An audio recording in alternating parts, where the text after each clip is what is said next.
हो गया।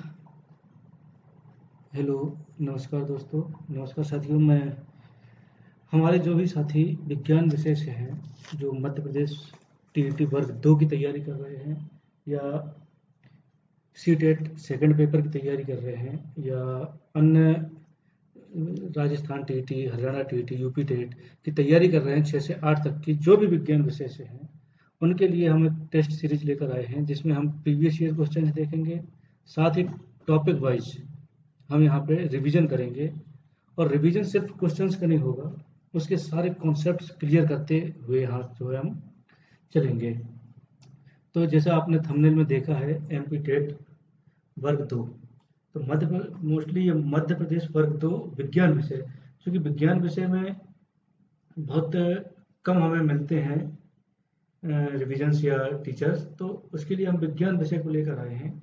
और जो बच्चे टीचिंग के अलावा अन्य एग्जाम्स की तैयारी कर रहे हैं, जैसे अस्पताल सहायक या अन्य कोई एग्जाम्स जिसमें साइंस पूछी जानी है, उसके लिए भी, उन बच्चों के लिए भी ये बहुत कारगर साबित होगा। तो क्योंकि हम विज्ञान के हर टॉपिक को बेसिक से और अच्छे लेवल पे लेकर इसकी प्रैक्टिस करेंगे। तो आप लोग जुड़िए और अगर आपको पसंद आए तो लाइक कीजिए, अपने दोस्तों के साथ शेयर कीजिए, ताकि और भी लोग जुड़े और हम लोग अपने इस टॉपिक को, इस सीरीज को आगे बढ़ा सकें।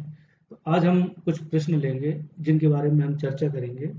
ये प्रश्न हालांकि एमपी टेट वर्ग 2 की पिछली परीक्षा के हैं, प्रीवियस ईयर क्वेश्चन हैं, लेकिन उनके बारे में हम जानेंगे कि व्यापम आखिर कैसे प्रश्न पूछता है। सबसे बड़ी समस्या हमारे व्यापम की है कि व्यापम के जो क्वेश्चंस होते हैं वो बड़े अलग होते हैं, अलग लेवल के होते हैं। तो आइए देखते हैं आज का पहला क्वेश्चन। इस पे पहला क्वेश्चन है, निम्नलिखित में से वायरॉइड्स की विशेषता नहीं है। सबसे पहले आया एक शब्द वायरॉइड्स। ये वायरॉइड्स क्या है तो हम देखेंगे। इसमें पहला क्वेश्चन है, RNA has low molecular weight. RNA का आणविक भार कम होता है। वे आलू स्पिंडल ट्यूबर रोग के कारण बनते हैं। इनमें प्रोटीन कोड होता है, ये वायरस से छोटे होते हैं। तो इसका आप लोग बताइए, इसका क्या उत्तर सही होगा। और मुझे बताइए कि वायरॉइड्स क्या है। आप लोग ने क्या कभी वायरॉइड्स सुना है? बिल्कुल सुना होगा। जिन्होंने विज्ञान पढ़ी है, जिन्होंने वायरस पढ़ा है, उन्होंने वायरॉइड्स जरूर पढ़ा होगा। पहले हम इसी को देखते हैं कि आखिर ये वायरॉइड्स क्या है, आखिर ये है क्या। देखिए, आपने एक विज्ञान में मैं आपको भूतों की दुनिया में लेके चलता हूँ थोड़ा सा। आपने भूत सुना होगा कि विज्ञान में भूत की जगह नहीं होती। विज्ञान में भूत की जगह नहीं होती। मेरे लिखने वाला पैड अभी थोड़ा सा है नहीं, मैं उसकी व्यवस्था कर रहा हूँ, लिख के देखेंगे। तो जब भूत होता है विज्ञान में, आज हम भूत लेके आते हैं। देखिए, हमारी दुनिया में दो प्रकार के लोग होते हैं, एक जिंदा होते हैं, एक मरे लोग होते हैं। जो हम हैं वो जिंदा हैं, जो भूत होते हैं वो मरे हुए होते हैं। तो हम में और भूतों में एक बेसिकली छोटा सा डिफरेंस होता है। क्या? कि हमारे पास आत्मा और शरीर दोनों होता है, लेकिन भूतों के पास सिर्फ और सिर्फ आत्मा होती है। बिल्कुल यही कॉन्सेप्ट है वायरस और वायरॉइड्स का। ये वायरस से ही बना है। ये यहाँ पे वायरस, इसको हटा दो, डीएस को हटा दो तो वायरस हो जाएगा। वायरस से ही वायरॉइड्स बना है। इस पे देखते हैं। देखिए, ये है वायरॉइड्स। ये देखिए, ये वायरॉइड्स, ये दिख रहे हैं, ये वायरॉइड्स होते हैं। वायरस क्या होते हैं? वायरॉइड्स और वायरस के बीच का सबसे बड़ा अंतर उनके शरीर की बनावट में होता है। इसका सही जवाब, इसमें प्रोटीन कोट होता है, क्योंकि वायरॉइड्स में प्रोटीन कोट नहीं पाया जाता। अब देखिए, मैंने जो भूत वाला कॉन्सेप्ट बताया, आप यही है जो वायरस में होता है और वायरॉइड्स में होता है, दोनों सेम चीज मान लो। लेकिन जो वायरस होता है उसका शरीर होता है, शरीर में क्या होता है? प्रोटीन होता है, उसके प्रोटीन से शरीर बना होता है। लेकिन जो वायरॉइड्स होते हैं उसमें प्रोटीन कोट नहीं होता है। बस इतना सा अंतर है वायरॉइड्स और वायरस में। तो मुझे उम्मीद है आप लोगों को वायरॉइड्स समझ में आया होगा और इसका उत्तर भी समझ में आया होगा। अगर इसका उत्तर समझ में आया है तो डी में टिक करें, डी में टिक कर दें। अब चलते हैं हम अगले प्रश्न की ओर। वायरॉइड्स तो हो गया। अगला प्रश्न है, ब्रायोफाइटा किस राज्य या किस किंगडम में पाए जाते हैं? ब्रायोफाइटा क्या है? ठीक है, ये हमारा जो जो विश्लेषण है, जगत का वर्गीकरण है, उसका है ये। जैव जगत का जो वर्गीकरण है उसका क्वेश्चन है ये। तो हमें जो वर्गीकरण में देखना है, इसमें ब्रायोफाइटा किस राज्य में या किस जगत में आता है, उसको हम थोड़ा सा समझेंगे। आइए हम पहले इसके हल को देखते हैं, इसके बाद इसका उत्तर आप खुद ही दे दोगे। जो ब्रायोफाइटा होते हैं, क्या होते हैं, पहले तो ये देखना पड़ेगा हमें कि ब्रायोफाइटा क्या है आखिर। ब्रायोफाइटा आखिर है क्या? तो ब्रायोफाइटा जो हमने आपने कहीं कई लगी देखा है, कई बोलते हैं, हरी हरी शैवाल होती है, उसी को हम कई बोलते हैं, हमारे यहाँ कई या काई बोलते हैं कई जगह। तो जो एक काई होती है, इसी को ब्रायोफाइटा कहते हैं। क्या कहते हैं? ब्रायोफाइटा। अब ये किस जगत का है, ये थोड़ा सा हमें समझना होगा। एक ब्रायोफाइटा का जगत क्या है, पहले तो हमें ये देखना पड़ेगा कि कितने जगत होते हैं। एक पादप जगत में कितने क्या क्या होता है, पादप जगत किन किन भागों में बटा हुआ होता है, पहले हम थोड़ा सा इसको समझ लेते हैं। देखिए ये ब्रायोफाइटा को देखते हैं पहले। ये छोटे छोटे हरे पौधे होते हैं, जैसे काई, मोस, ये काई है, आपने देखा होगा कहीं बरसात के जगह समय में ये मोस्टली जगहों पे लग जाती है, गीली जगहों पर ये उगते हैं। इसमें जड़, तना, पत्ती पूरी तरह विकसित नहीं होते, बस हरे कलर का होता है। तो हम पादप पादप जगत को देखते हैं कितने भागों में बांटा है। मुस्लिम पादप जगत को 2 भागों में बांटा हुआ है। देखिए यहाँ पे मैंने वर्गीकरण लिखा है, वर्गीकरण लगाया था ये। चलिए ये प्रश्न और देख लेते हैं। वर्ष 1969 में 5 जगत वर्गीकरण का प्रस्ताव किसने रखा? पहले तो ये देखते हैं ये क्या है। ये ब्रायोफाइटा किस प्रजाति में आते हैं, तो ये इसका उत्तर होगा प्लांटी में आते हैं, प्लांट में आते हैं, क्योंकि ये पौधे हैं। अब अगला क्वेश्चन ये है, देखिए काई, ये है ब्रायोफाइटा, ये आपको दिख रहा होगा, बढ़िया सुंदर सा, घर में आंगन में लगा सकते हैं आप, फिसल के इसमें अगर गिरना चाहते हैं तो बड़ा मजेदार है, आपको बड़ा आसानी से गिरा देगा। और जिंदगी में गिराने वालों की तो वैसे भी कमी नहीं है, एक ये भी है। आइए देखते हैं, हम अपनी दूसरी दुनिया में चलते हैं थोड़ा सा। हम चलते हैं उस समय जब मैं हुआ करता था, आप लोग नहीं हुआ करते थे, वर्ष 1969 में। तो ये बात वर्ष 1969 में 5 जगत वर्गीकरण का प्रस्ताव किसने रखा? देखिए जब हमारी दुनिया हुआ करती थी तब पादपों का 5 किंगडम्स बने थे, और किसने ये दिया था, वो व्यक्ति कौन था इतना महान, जिसके कारण आज हम इतना परेशान हो रहे हैं, हमारी जिंदगी तबाह हो रही है। हम उस बारे में उस व्यक्ति को थोड़ा सा खोजते हैं। चलिए इसमें लिखा है ए कार्ल लिनियस, दूसरा है अर्नस्ट हैकल, तीसरा है कोपलैंड, चौथा है आर.एच. विटकर। तो इनमें से कौन वो दुखी आत्मा है जिसने हमारी जिंदगी तबाह कर दी है 1969 में 5 जगत देकर? अरे नहीं देता तो हम खुश रहते। आइए समझते हैं इसको। ये है देखिए विटकर का 5 किंगडम क्लासिफिकेशन। विटकर का जो है ये 5 किंगडम क्लासिफिकेशन है। इसमें कौन कौन से किंगडम है? देखिए 1969 में आर.एच. विटकर ने 5 जगत वर्गीकरण का प्रस्ताव दिया। उन्होंने सभी जीवों को 5 जगतों में बांट दिया। अब देखिए एक उसने क्या किया, विटकर साहब जो थे, तो क्या इनके पास काम नहीं था? हालांकि हमारे पास अभी बहुत काम है, हम लोगों को परीक्षाएं भी देनी है।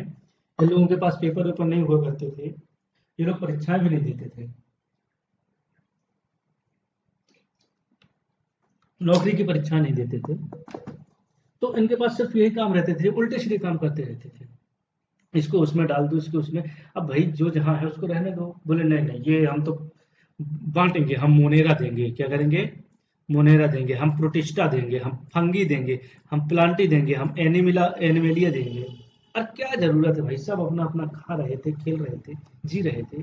लेकिन इसकी जरूरत है आज। अगर ये नहीं होते तो फिर हमारी परीक्षा में क्या पूछा जाता? इसको देखते हैं पांचों क्या क्या है। इसको 5 की जगत को हम थोड़ा सा समझते हैं। आइए, थोड़ा आसानी से समझ में आएगा आपको। अगर नहीं आसानी से समझ में आए, वीडियो दोबारा देख लेना, वीडियो बिल्कुल डिलीट नहीं होगा। फिर भी अगर समझ में नहीं आए तो आप मुझे कमेंट कर देना कि मार साहब समझ में नहीं आया, मैं दूसरे तरीके से समझा दूंगा आपको, पौधे ला के समझा दूंगा, पौधे के पास ले जाके आपको फंगी बना के समझा दूंगा। भंगी नहीं, फंगी बोला मैं, आपको फंगी बना दूंगा, आपको प्लांटी बना दूंगा, आपके सिर पे घास उगा दूंगा, बिल्कुल समझ में आ जाएगा, एक एक चीज समझ में आएगा। देखो वर्गीकरण का आधार क्या था? सबसे पहले तो एक आधार था कोश का संरचना। देखिए मोस्टली कई बार ये चीज पूछी जाती है दोस्तों कि जो वर्गीकरण हुआ था, विटकर साहब ने जो वर्गीकरण किस आधार पे किया था, तो उसमें एक था कोशिका संरचना, दूसरा था शरीर की संरचना, और तीसरा था पोषण का तरीका, और चौथा था रिप्रोडक्शन, ये जनन। तो ये किसी भी चीज़ को अगर हमें बांटना है तो कुछ ना कुछ तो उसके पैरामीटर्स होंगे। अगर हमें अ, वाहनों को अलग करना है तो एक हम कहेंगे दोपहिया वाहन, एक चार पहिया वाहन, एक माल वाहक, एक सवारी वाहन, एक ट्रेन। तो इसमें कुछ ना कुछ पैरामीटर्स अलग होंगे कि एक में दो पहिए होंगे, एक में हैंडल होगा, एक में स्टेयरिंग होगी, एक में पावर स्टेयरिंग होगी, एक में हम ट्रॉली में माल रख सकते हैं। तो इस प्रकार से इन्होंने इन जगतों को बांटा है 5 जगत में। तो पहले हम देखते हैं मोनेरा, प्रोटिस्टा, फंगी, प्लांटी और एनिमिलिया। तो सबसे पहले देखते हैं इनकी कोशिका संरचना कैसी होती है, क्या है। तो जो मोनेरा जगत होता है ये प्रोकैरियोटिक होते हैं। कोशिका कैसी होती है, प्रोकैरियोटिक। प्रोटिस्टा जो होता है वो यूकैरियोटिक होता है। सिर्फ एक ही है मोनेरा जगत जिसमें प्रोकैरियोटिक कोशिका होती है। अगर हमारे प्रश्न में कभी ये बात पूछ ली जाए, यहाँ पे आप ये मत समझना कि मैं सिर्फ एक प्रश्न हल करूंगा, एक प्रश्न के साथ हम जाने कितने प्रश्न हल कर लेंगे। ये देखिए, अगर ये प्रश्न पूछ लिया जाए कि किस जगत में कोशिका जो है प्रोकैरियोटिक होती है, तो ये आएगा मोनेरा जगत में। किस जगत में, मोनेरा जगत में हमारी जो कोशिका होती है वो प्रोकैरियोटिक होती है। बाकी सभी जगह यू होती है, यूं होती है, यूं होती है, यूं होती है, यूं यूं यूं यूं होती है। एक में प्रोकैरियोटिक होती है। इनका शरीर देखते हैं, हमारे आपके जैसा तो नहीं होगा। तो प्रो मोनेरा जो होता है, मोनेरा जगत, वो एक कोशिकीय जीव होते हैं। अगर मैं यहाँ पे बोलूं कि एक कोशिकीय जीव कहाँ पे होते हैं, तो आप बोलोगे कि मोनेरा जगत में होता है। तो भाई प्रोटिस्टा में क्या होता है, अधिकतर एक कोशिकीय होते हैं। इसमें भी क्या होते हैं, एक कोशिकीय, कुछ उपनिवेशी होते हैं मोनेरा जगत में। भाई इसमें क्या होता है, फंगी में बहुकोशिकीय होते हैं। तो हम एक चीज हमने देख ली कि यूकैरियोटिक कोशिका मोनेरा में होती है। एक कोशिकीय जो जीव होते हैं वो मोनेरा और प्रोटिस्टा में होते हैं। चलिए ठीक है, पोषण देख लेते हैं इनका कौन करता है। मोनेरा स्वपोषी होते हैं। मोनेरा ग्रुप के जो भी होते हैं वो स्वपोषी होते हैं। भैया हम अपना खुद बनाएंगे और खुद खाएंगे, इनका कहना ये होता है। इसके बाद ये प्रोटिस्टा वाले स्वपोषी या परपोषी होते हैं। बाकी इसमें देखिए परपोषी होते हैं, फंगी परपोषी होता है, क्योंकि फंगी हमारी रोटियां हमारी ही खाता है, अपने आप से ही खाता है। प्लांट होते हैं, ये तो स्वपोषी होते हैं, इनमें हालांकि ज्यादा समझाने की जरूरत है नहीं, ये आपको उनको समझ में आ जाता है। एनिमिलिया में हमें लोग जैसे लोग हैं, कुछ हम आप है ना, तो हमें लोग होते हैं, कुछ काले, कुछ गोरे, कुछ ऊंचे, कुछ टेढ़े, कुछ मेढ़े। कोशिका भित्ति पाई जाती है, कुछ में पाई जाती है, पाई जाती है, पाई जाती है। और सिर्फ एनिमिलिया में कोशिका भित्ति अनुपस्थित होती है। देखिए एनिमिलिया जगत में मोस्टली जो लोग आते हैं वो होते हैं हम आप सब। तो हमारे में कोशिका भित्ति नहीं होती है, हमारे अंदर होती है कोशिका झिल्ली। जब हम कोशिका वाले चैप्टर पढ़ेंगे तो हम इसको बढ़िया तरीके से जो है समझ लेंगे। अब हम देखते हैं जनन। ये अलैंगिक जनन होता है, ये अलैंगिक एवं लैंगिक दोनों, अलैंगिक एवं लैंगिक, अलैंगिक एवं लैंगिक। मुख्यतः मोनेरा में अलैंगिक होता है तो एनिमल में या हम आप में लैंगिक जनन होता है। इसके उदाहरण देख लेते हैं। बैक्टीरिया मोनेरा जगत के हैं, अमीबा पैरामीशियम प्रोटिस्टा जगत के हैं, ईस्ट मशरूम पेनिसिलियम ये फंगी जगत के हैं, कई फर्न ये सब क्या है।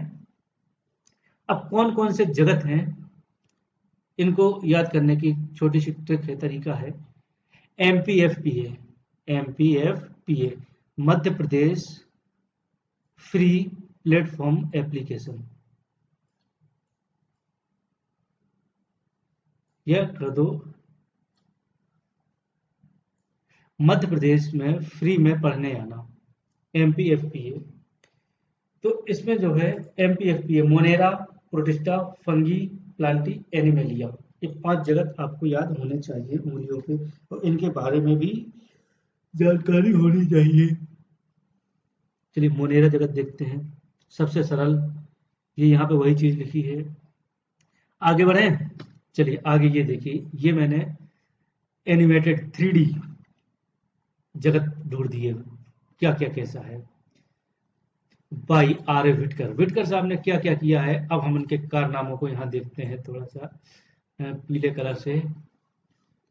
5 जगत वर्गीकरण, इसको चाहो तो आप स्क्रीनशॉट ले लीजिए, बढ़िया बहुत बड़ा चीज बहुत कम जगह पे है, तो इसको आप स्क्रीनशॉट ले लीजिए, आपके काम आएगा।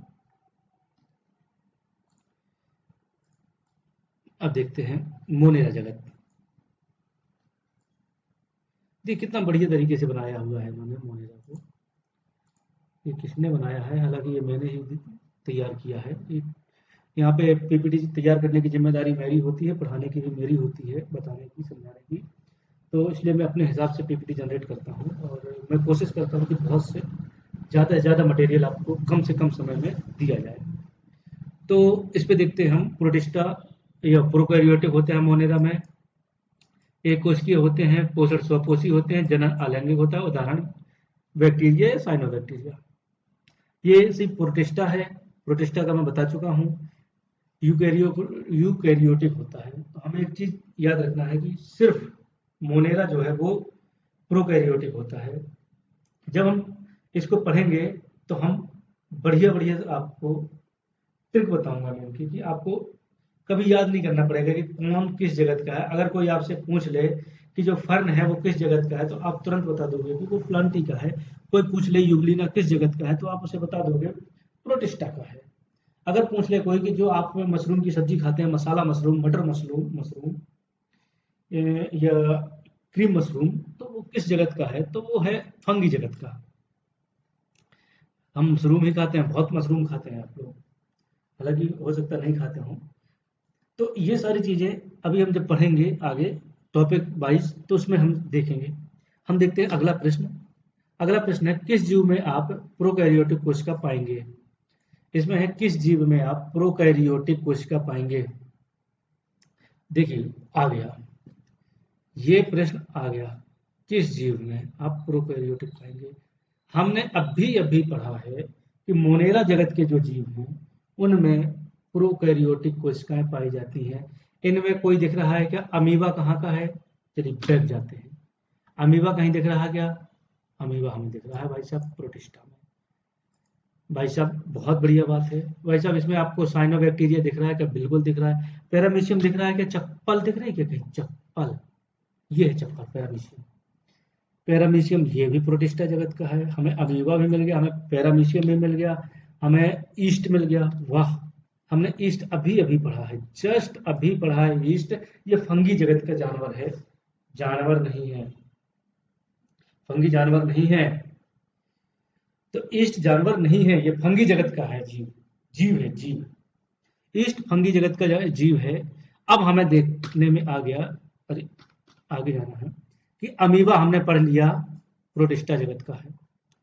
हमने पैरामीशियम पढ़ा किस जगत का, प्रोटिस्टा जगत का है।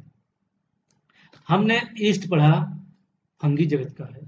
तो भाई साहब हमारा बच्चा अब सिर्फ बी बचा है, बी बचा है जो कि हमारा प्रोकैरियोटिक होगा, और ये हमारा मोनेरा जगत का होगा। किसका, मोनेरा जगत का।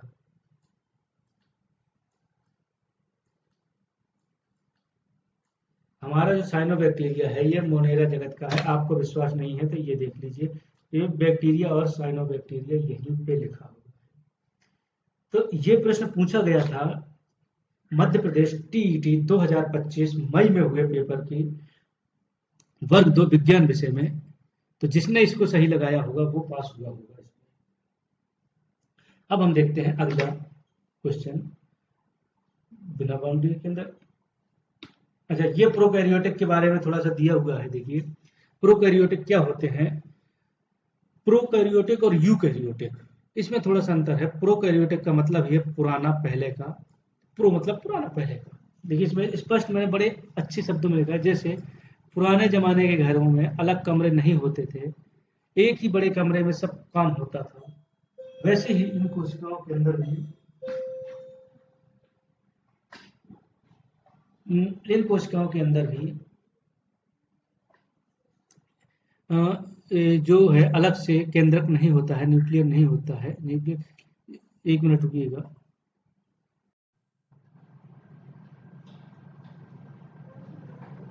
तो हम यहाँ पे प्रोकैरियोटिक और यूकैरियोटिक को समझ रहे थे। प्रो मतलब पुराने जमाने का, इसमें पुराने ज़माने के जो घर होते थे उनमें अलग से कमरा नहीं होता था। वैसे ही प्रोकैरियोटिक जो कोशिका होती हैं उसमें न्यूक्लियर मेम्ब्रेन या केंद्रक झिल्ली नहीं होती है।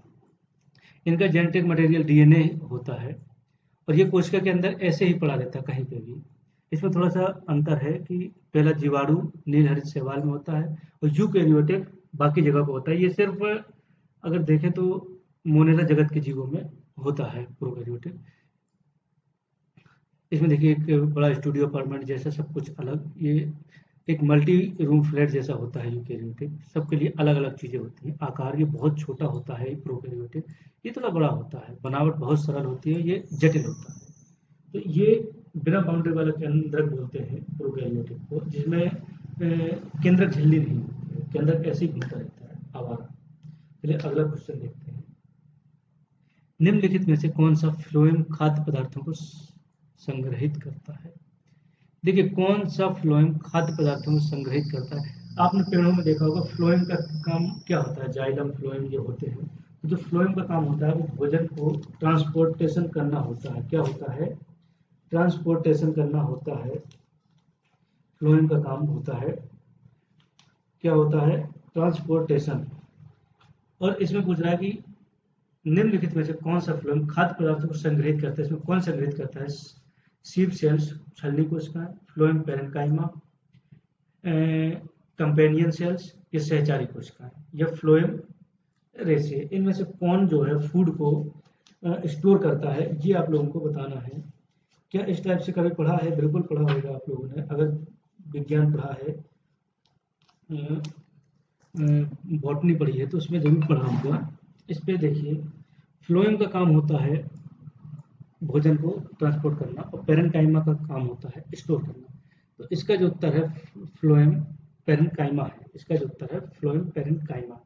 इस पे देखिए ये है फ्लोएम पैरेन्काइमा, ये है फ्लोएम पैरेन्काइमा, ये है सीव ट्यूब, ये है सीव प्लांट। क्या है? सीव प्लांट और सीव ट्यूब। चलिए हम बढ़ते हैं अगले टॉपिक की ओर। अगले, डेवोप झिल्ली निम्नलिखित में से किसके बीच मौजूद परत है? डेवोप झिल्ली, डेवोप झिल्ली किसके बीच की परत है बताइए। पहला ऑप्शन है दिमाग के तंत्र, मांसपेशी ऊतक, संयोजी ऊतक, उपकला ऊतक। ये किसके बीच मौजूद एक परत है? डेवोप झिल्ली। आप लोगों को बताना है कि डेवोप झिल्ली किसके बीच मौजूद परत है। इसके थोड़ा सा देखते हैं डेवोप झिल्ली के बारे में। आइए हम देखते हैं थोड़ा सा डेवोप झिल्ली के बारे में। क्या है ये डेवोप झिल्ली? जो डेवोप मेम्ब्रेन होती है इसको एक सुरक्षा कवच से चिपकने वाली परत की तरह समझते हैं। डेवोप झिल्ली जो होती है ये कहाँ पे होती है? देखिए ये हमारे शरीर में होती है। कहाँ होती है? ये हमारे शरीर में होती है। और शरीर में ऐसी जगह जो अंग हमारे अंदर से खोखले होते हैं ये वहां पे पाई जाती है। ये जैसे कि हमारी सांस की नली या फेफड़े होते हैं, आते होते हैं, उनमें जो सबसे अंदर की दीवारें होती हैं उनके उन पे एक परत बिछी होती है, उसे हम बोलते हैं डेवोप झिल्ली। हम आपको डेवोप झिल्ली दिखा दें अगर कहीं, ये है डेवोप झिल्ली। हालांकि इसमें कुछ समझ में नहीं आएगा इसलिए हम समझ लेते हैं इसका क्या काम है, एक उदाहरण से देखते हैं हम इसका क्या काम है, एक उदाहरण से देखते हैं।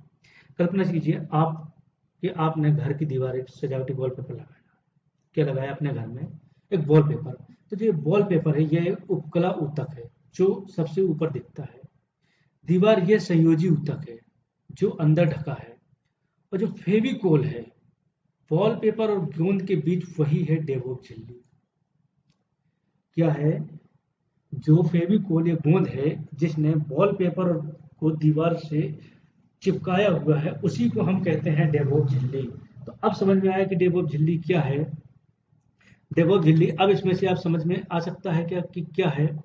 इसको जो कनेक्ट करता है उपकला ऊतक को या मांसपेशियों को, इसको कहते हैं संयोजी ऊतक।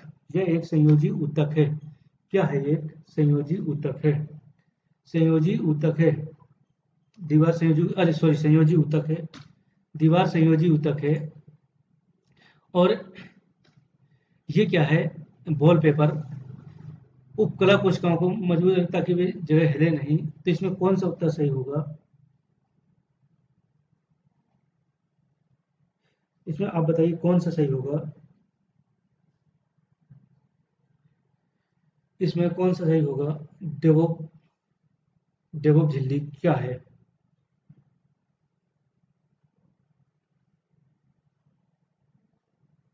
देखिए वॉलपेपर क्या हो गया? उपकला ऊतक हो गया।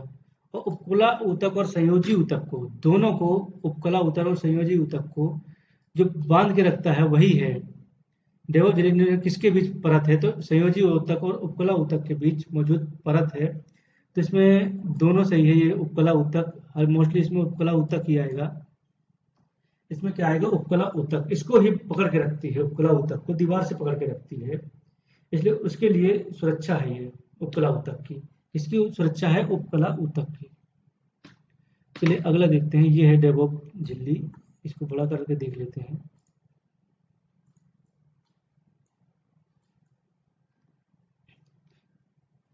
चलिए अगला क्वेश्चन। निम्नलिखित में से निम्नलिखित में से कौन सी रक्त कोशिका रक्त का थक्का जमने के लिए उत्तरदायी है? लाल रक्त कणिका, श्वेत रक्त कणिका, मोनोसाइट और प्लेटलेट्स। अब बताइए आप इनमें से कौन रक्त का थक्का जमाता है? लाल रक्त कणिका। ये आरबीसी है, आरबीसी, डब्ल्यूबीसी, मोनोसाइट्स या प्लेटलेट्स। इनमें कौन है जो रक्त का थक्का जमाने के लिए सबसे इम्पोर्टेंट है, ये सबसे ज़्यादा उत्तरदायी है? तो इस पे हम देखेंगे। आइए इसको हम समझते हैं। देखिए आरबीसी क्या होता है, अलग अलग चीज़ें देख लेते हैं पहले, फिर इसके उत्तर पे आते हैं। पहले इसके बारे में हम देखते हैं। ये देखिए आरबीसी। देखिए पहले आरबीसी क्या है? आरबीसी क्या है? What is RBC? आरबीसी जो हमारे शरीर का मुख्य चीज़ है, ये आरबीसी है। हमारे ब्लड में रहती है आरबीसी। किसी को दिखी होंगी, जब आपका ब्लड निकलता है तो बड़ी बड़ी 2-2 ढाई-ढाई किलो की आरबीसी निकलती है। इतनी बड़ी नहीं होती है, इतनी छोटी वो दिखती नहीं है, लिक्विड ही दिखता है। ये ये धंसी हुई रहती हैं बीच से, पेड़े जैसी। आरबीसी पेड़े जैसी होती हैं। और ये इनका रंग लाल होता है। किस कारण से होता है इसका लाल रंग? आपको पता है, हीमोग्लोबिन की वजह से। इनका जो काम होता है, ये ऑक्सीजन को घुमाती हैं। तो ये मेरा पहला पहला प्यार है। ये ऑक्सीजन को लेकर घुमाती रहती हैं, क्योंकि वो, लेकिन आरबीसी की एक बड़ी लंबी पुरानी एक स्टोरी है कि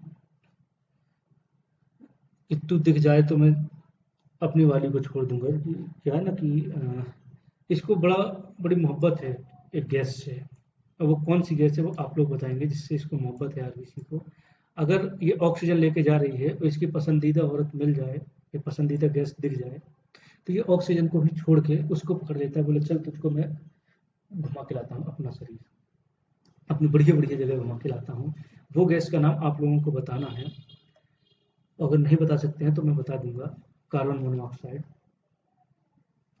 तो आरबीसी का काम होता है कि ऑक्सीजन को शरीर के विभिन्न हिस्सों तक पहुंचाना और कार्बन डाइऑक्साइड को वापस फेफड़ों तक लाना। ये बड़ा अच्छे से काम निभाता है, बड़ा सटीक काम करता है आरबीसी। और इसके बाद आता है डब्ल्यूबीसी। दूसरा डब्ल्यूबीसी है, ये देखिए आरबीसी, ये है दूसरा डब्ल्यूबीसी, व्हाइट ब्लड सेल्स। ये व्हाइट ब्लड सेल्स देखो इस टाइप से दिखता है ये व्हाइट ब्लड सेल्स। ये आकार में बड़ी और अनियमित होती है। इनका आकार फिक्स रहता है इस टाइप से, जो क्या बोलते हैं, पेड़े जैसा। लेकिन ये बड़ी होती है, और ये बड़ी होती है और आकार नियमित नहीं होता है, कैसी भी आकार में रहती हैं। इनका रंग लगभग रंगहीन होता है, लेकिन मोस्टली सफ़ेद रंग की रहती है।